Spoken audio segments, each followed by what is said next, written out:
All right, I think we are live at this point. And if you notice, my camera angle is a little different because I have decided to temporarily abandon my attempts to do webcam usage because it utterly failed me before my time was up last time. So I'm going to get on the computer here and see if I can share this live stream. Ooh, there it is. Perfect. And hopefully not only share it, but then I can interact with you guys on the computer as well.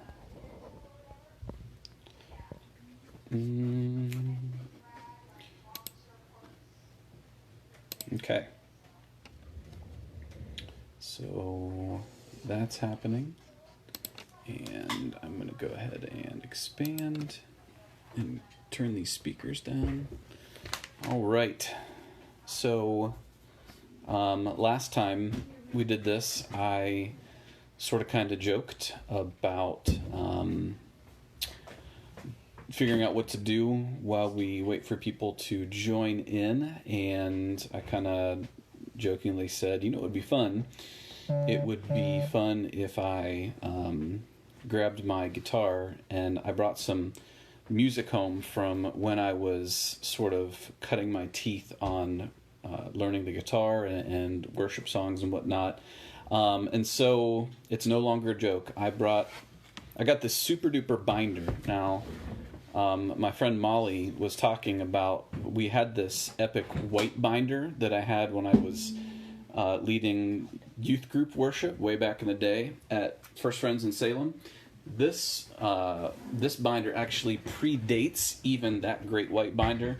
This binder was given to me as a gift by the Adam Clemon back in, it was probably the late 90s at Malone.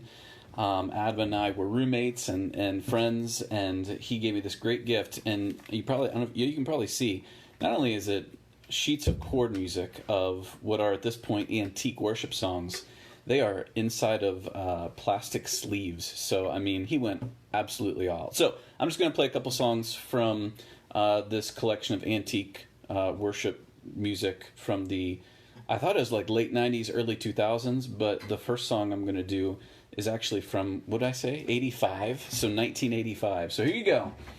I can call this an oldie because it's oldie, but it's a goodie still. So it's called I'm Forever Grateful.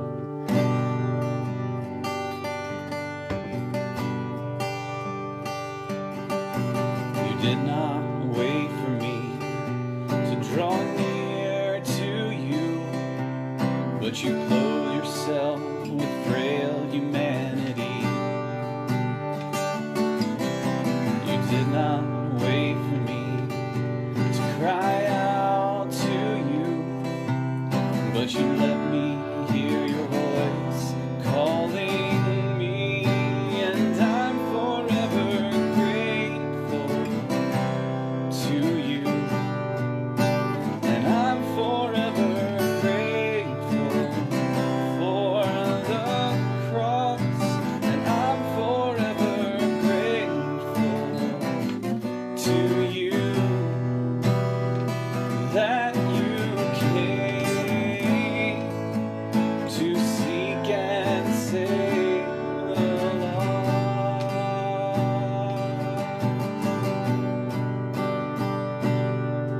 Oh, you did not wait for me to draw near to you, but you clothed yourself with frail humanity.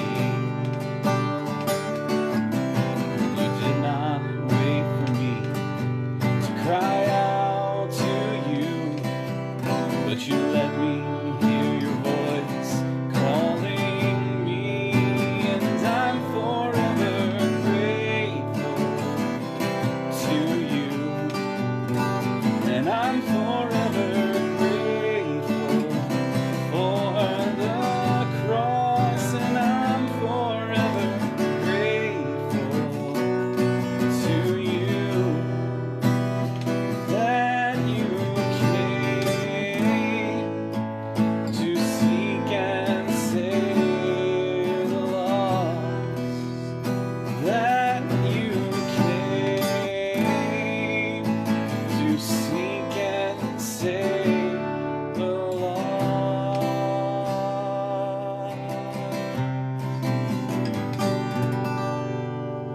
1985. There you go. I actually was able to riff a little on the original chords because I've learned some things in the last 20 years of playing guitar and switched to an E minor at the end, transition back to the tag. Good stuff, right? All right, one more while we are still waiting maybe for a couple other people to arrive. This one is much, much newer than that last one from 1985. This is from 1993. Jesus, Lover of My Soul. Jesus, Lover of my soul. Jesus, I will never let you go.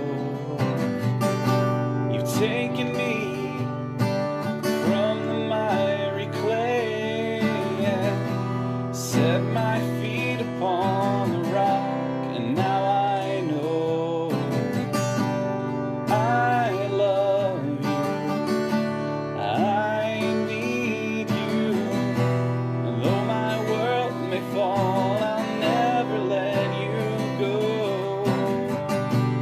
My Savior, my closest friend, I will worship you until the very end.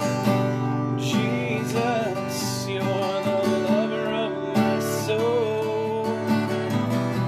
Jesus, I will never let you go.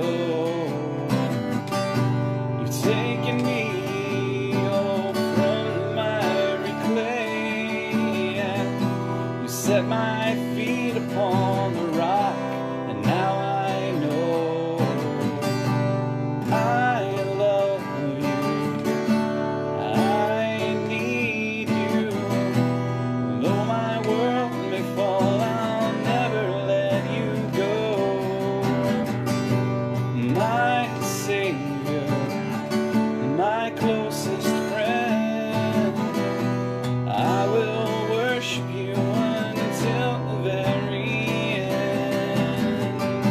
'Cause I love you. I need you. And though my world may fall, I'll never let you go.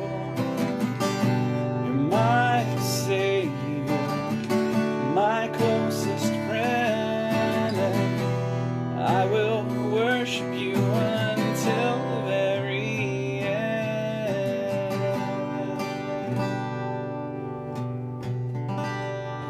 There you have it. 1993. I learned it probably around 1998, something like that. I keep looking over here because my illustrious co-host and singing partner is my wife, and she's just not on camera right now, partly because she's huddled inside of a blanket trying to stay nice and warm. All right, so let's get into the devotion for today now that we have done a little singing and music time. Hope you guys enjoyed that. Yes, Molly, I definitely just aged myself, and that's fine. I'm going to continue to age myself as I continue to age, so in theory it's just going to get worse and worse. So, Melissa likes the music component. Oh, church camp. Yeah, I'm sure. Church camp, definitely. All right. So today we're going to talk a little bit about being in the storm. So I've been using this book called What Did Jesus Ask? A collection of questions that I've mentioned before. I really like it because it's nice short devotionals, only 3 or so pages at a time for us to cover. And so the one today, the question we're looking at is going to be a question from Matthew chapter 14. It's a story of Jesus walking on the stormy water to rejoin his disciples in the boat. It's a passage that many of us are familiar with. Probably lots of us have heard sermons or lessons about it on multiple occasions, but today we are going to get a little bit of a fresh perspective Oh yeah, Molly, I'm sure you're trying to stay cool down there. It's a little chilly in Ohio. So, hey, Howard, great to have you here with us as well. So the question for today is the one that's voiced by Jesus in Matthew 14 after he reaches down and pulls Peter out of the water. And the question is, why did you doubt? Which I found this to be a funny place to land because I just, for the Easter Sunday message, did a little component on doubting Thomas. So here we are again talking about doubt. I'm going to read the entirety of that scene in Matthew chapter 14 to set the stage before we get started digging in. So if you want to follow along, it'll be Matthew 14, 22 to 32.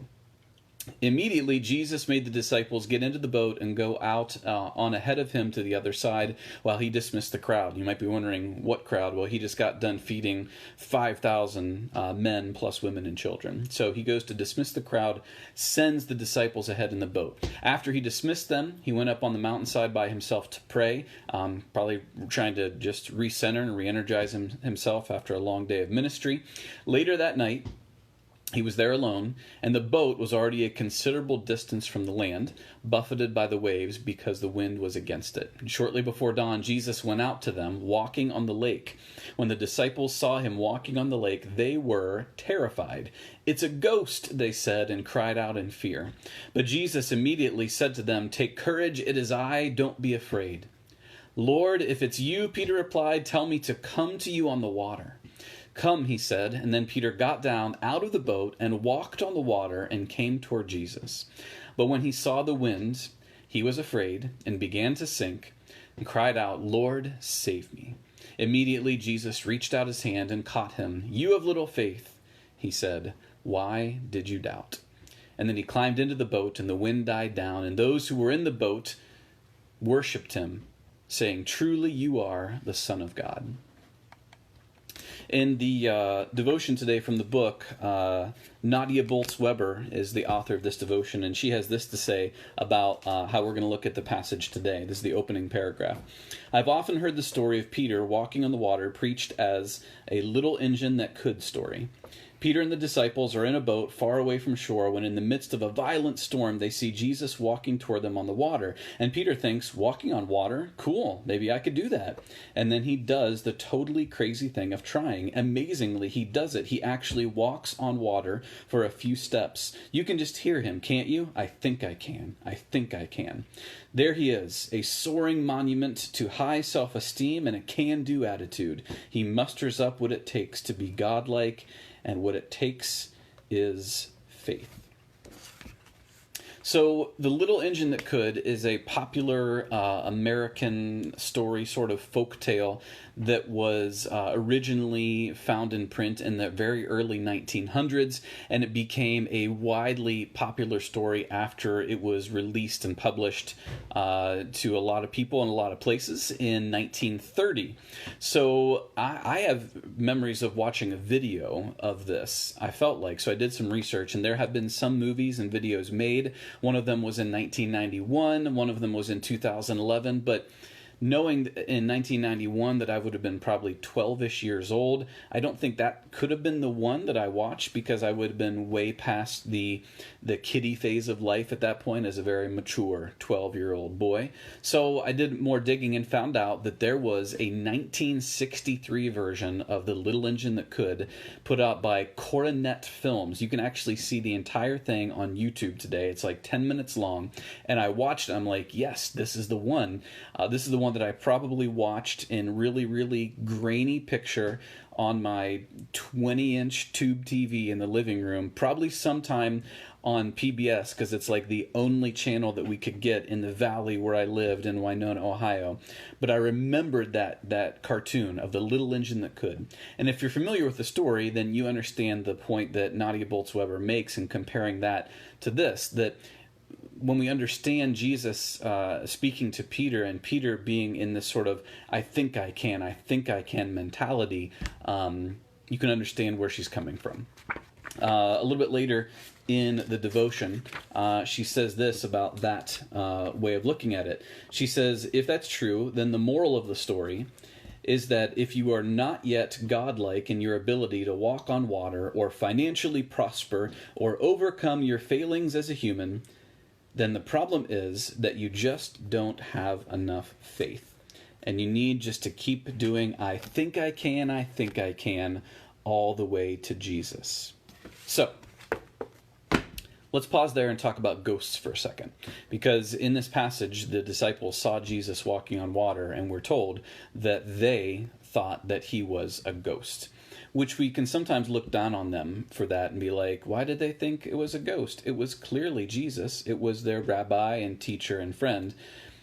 So first of all, in ancient Palestine, belief in ghosts or disembodied spirits was entirely common at the popular level for them, even though it might have contradicted some Jewish teachings on the idea of resurrection at the time. It was very, very common. So if they would have had some sort of TV at the time, most likely there would have been some kind of ghost hunters type show for them to watch. It was a common belief, right? But we're still left with the question, why do they think they see a ghost? Well, think about it. It is dark. It is stormy. And if you've ever been in the dark in a storm, you know that those two things together make it rather scary. And when we get scary, our mind begins to produce for us things that match the level of scariness that's already there. And don't forget this plain and simple fact. People don't walk on water. It is not a normal thing. It's not like they would have looked at Jesus and gone, oh yeah, that sort of thing happens all the time. So let's give them a little bit of credit. And I think part of it too in the gospel reading is that it's a message that these disciples are still trying to figure out who Jesus is. They know him somewhat, they trust him as teacher, they're following him, but they're still forming an idea, an opinion on who this guy really and truly is. So, we notice that the issue that's addressed here in Jesus' attempt to calm his disciples and in Peter's response, the issue at hand is who is Jesus and is he truly present in the midst of this storm that the disciples are in? When Jesus speaks to those scared disciples, he says, take courage, it is I. In other words, I am here. It's really me, right?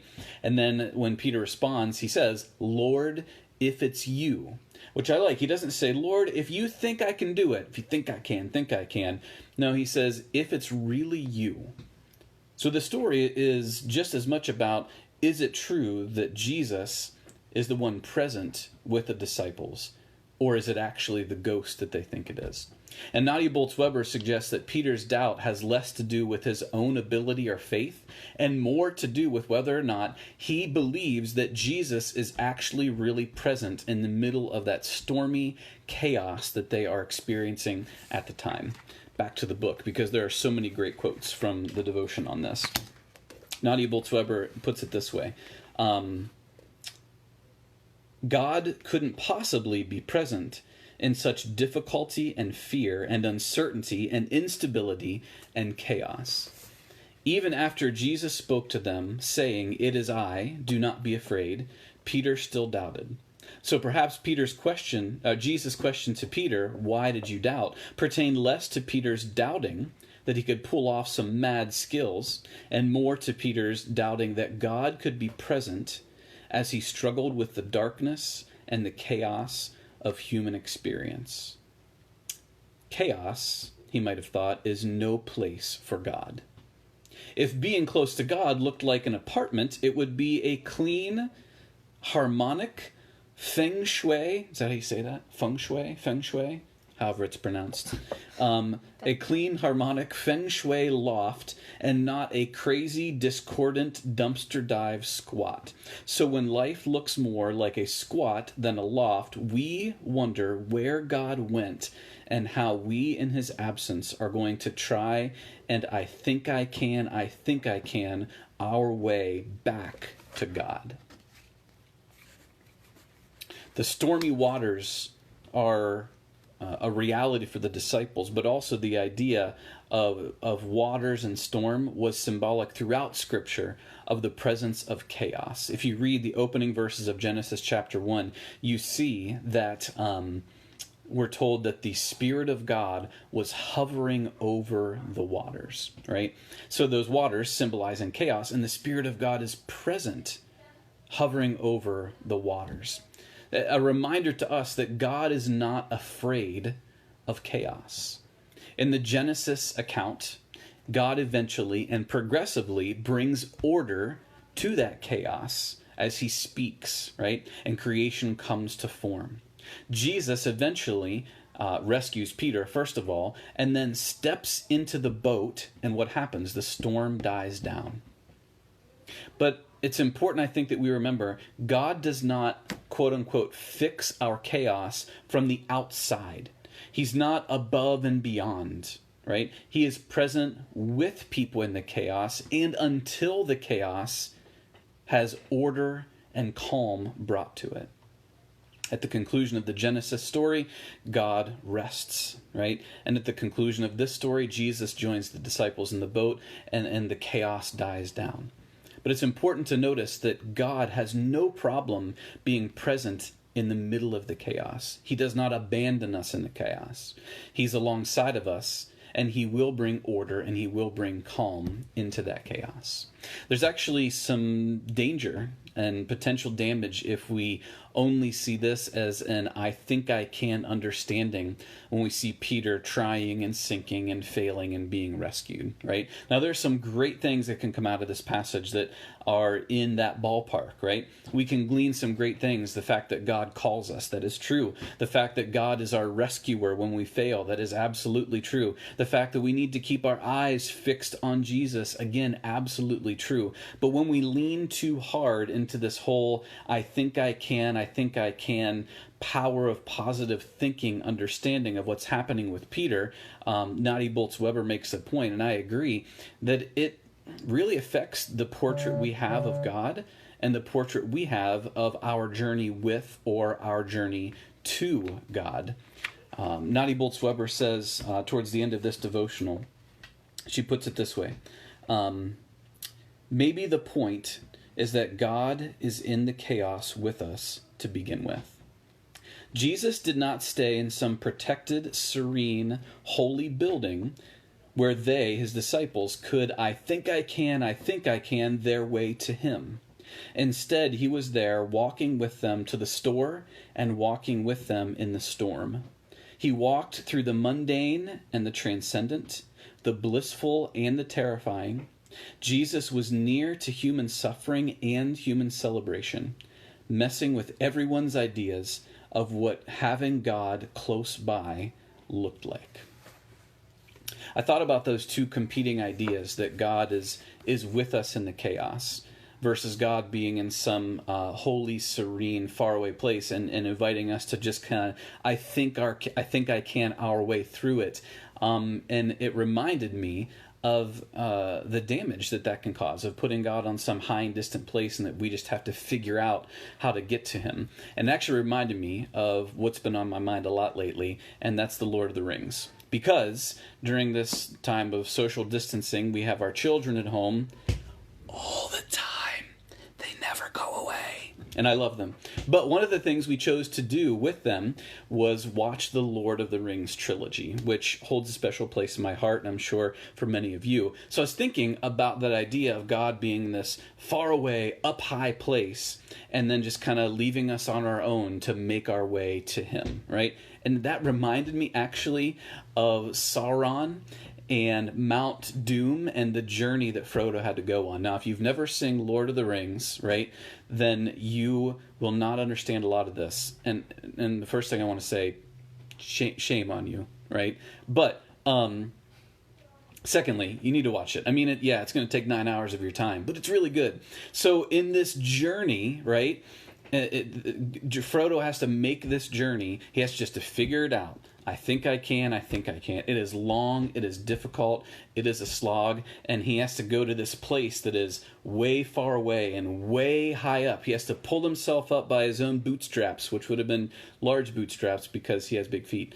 But the thing is that Sauron, that is the metaphor for evil. That's an evil, dangerous way to view God, that he puts himself far away, up high, and then we're on our own to I think I can, our way to him. And that is not the picture of Jesus that we see. That's not the portrait of God that we get if we look at the story of Jesus. I would actually say that if there is a person in that story that gives us an idea of what it's like to journey with or to God. It's not that he's on this way distant high mountain. It's actually one of my favorite characters, and that is Samwise Gamgee, Frodo's faithful companion during the journey that has chaos in it. Because we learn again from Genesis, from the story in Matthew that we read, right, that God is present with us in chaos. Sam was present with Frodo. We just watched on Sunday night, on Easter night, we watched The Return of the King, a perfect way to conclude Easter Sunday. And that scene of them on that final mountain, the toughest part of the journey, and there was a point where Frodo physically cannot go on because of the burden that he's bearing. And Sam basically says to him, I may not be able to carry the ring for you, but I can carry you. And man, what a portrait of how God, in the midst of the chaos, is present with us and will carry us. Not waiting on some faraway, distant mountaintop, but alongside with us on the journey, carrying us like a faithful companion. So, let's bring it to a close, shall we? God is not afraid of your mess. God is not intimidated by your chaos. He does not abandon you in it. He is present with you, even carrying you at times, and he will bring calm and order to that chaos on that journey because he is present with you.